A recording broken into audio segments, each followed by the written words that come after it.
Level up patrol na! Level up patrol na! Level up patrol na!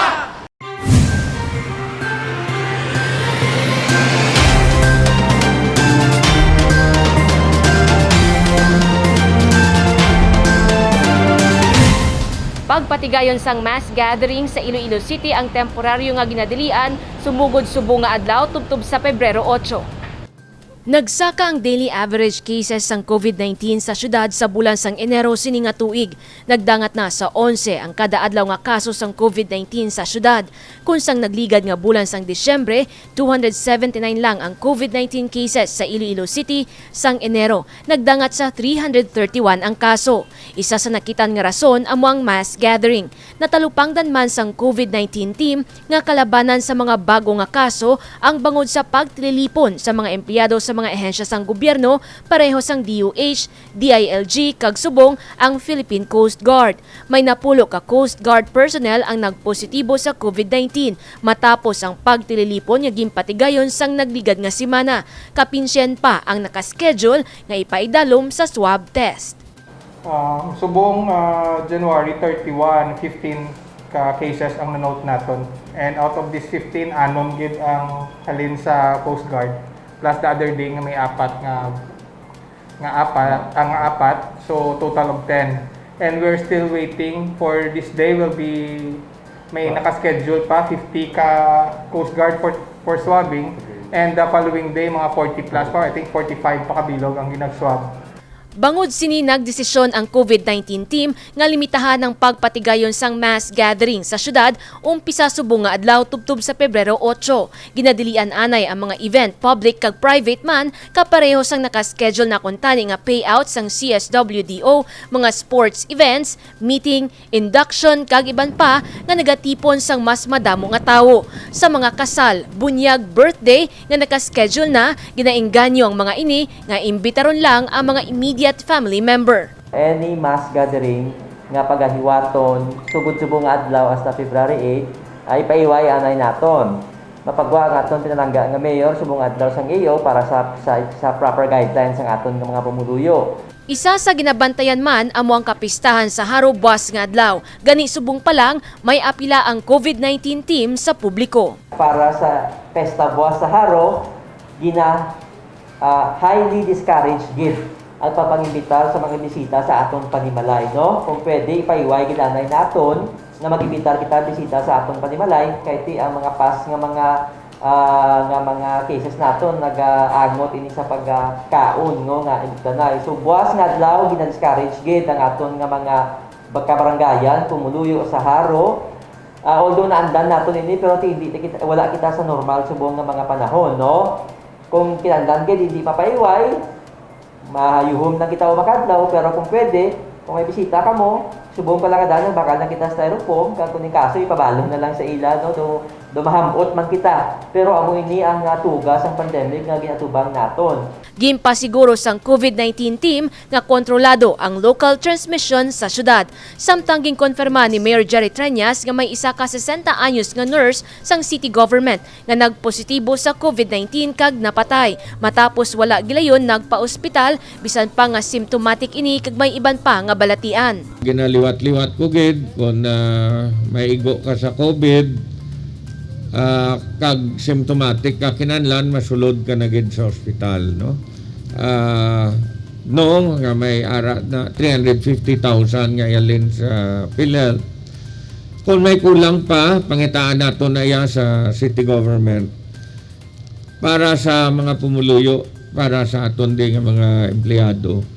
Pangitaan nato na parang hindi matamaan, no? But ang akon lang kanugon sang isa ka kabuhi, palihog lang kung nagabatsyag na kag symptomatic, diretso dayon sa ospital. Nagpasalig ang alkalde sa mga empleyado sang City Hall nga pangitaan sang paagi agud mabuligan sila kung malatnan sang COVID-19. Mga barangay tanod ang nakabaton sang mga Japanese bikes gikan sa city government. Barangay patrol ang ginagamit sang tanod nga si Rodalino Lentoco sa tion magronda sa ila lugar sa Siniquay, Lapuz. Apang may mga porsyon sang barangay nga hindi masulod sang patrol bangod makitid ini. Ganiging kalipay sini nga isa siya sa 54 ka mga nakabaton sang Japanese bikes gikan sa Iloilo City Government. Subong mo, okay man na may bike kay sa mga putpok na mo, sulod na mga rubing kami kay may bike. Kay damo mga putpok sa amon eh. Salamat gid sa nag-sponsor sa amon sa mga bike. Salamat gid Mayor sa natag mo sa amon nga bike makabulig sa amon barangay. Isa man sa nakabaton sini amo ang tanod nga si Elmer Mateo sang Barangay Inday sa city proper. Dako ni nga bulig pag masurasakyan sa mga tanod kung gabi magrubing. Nga dako pasalamat lang sa kay Mayor.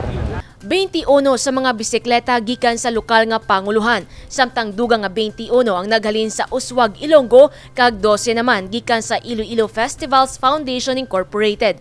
Kabahin ini sang Barangay Bike Patrol Program sang Iloilo City Government. Kabay makabulig ni sa mga kabaranggayan naton para nga mabantayan pagid ang aton nga kabaranggayan, makabulig pagid sa mobility sang aton nga mga tanod. Kag mapasiguro tagid ang aton nga mga kabaranggayan.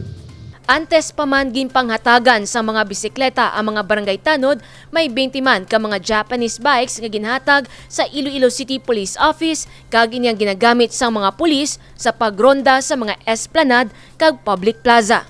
Jennifer Garcia Hernandez para sa Level Up Patrol. Mga residente kag law enforcers nag-ugyon sa coastal cleanup nga ginpangunahan sang Senro. Aga pa nagpadulong sa panghigaron sang Barangay Kalumpang Molo ang tricycle driver nga si Freddy Parcon. Isa siya sa mga nag-upod sa ginpatigayon nga coastal cleanup sang Sabado.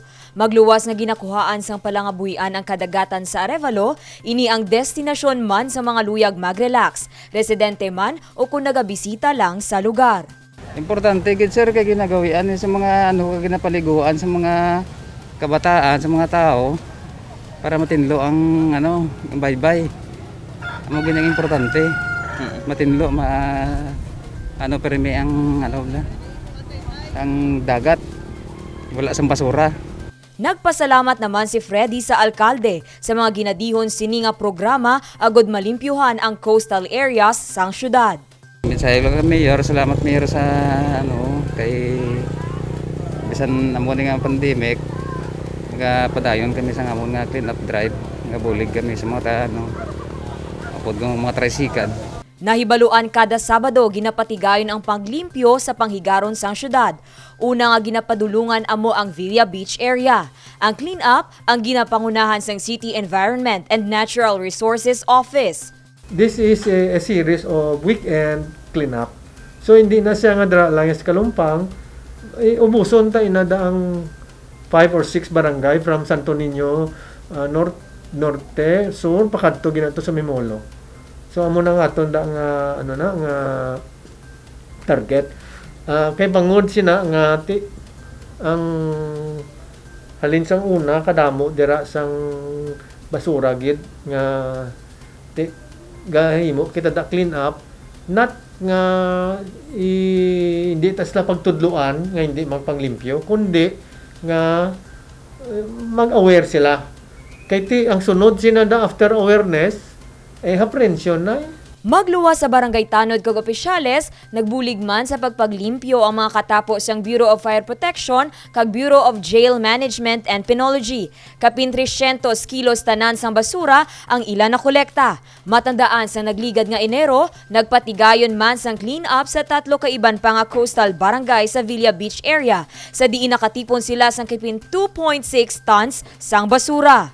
Samtang may 380 tanan ka trash bins o kun basurahan ang ginpahamtang sa mga pangpubliko nga lugar. Iniagod mas maengganyo ang publiko nga hindi na maghaboy sa basura sa bisan diin lang. Dane Raffles para sa Level Up Patrol.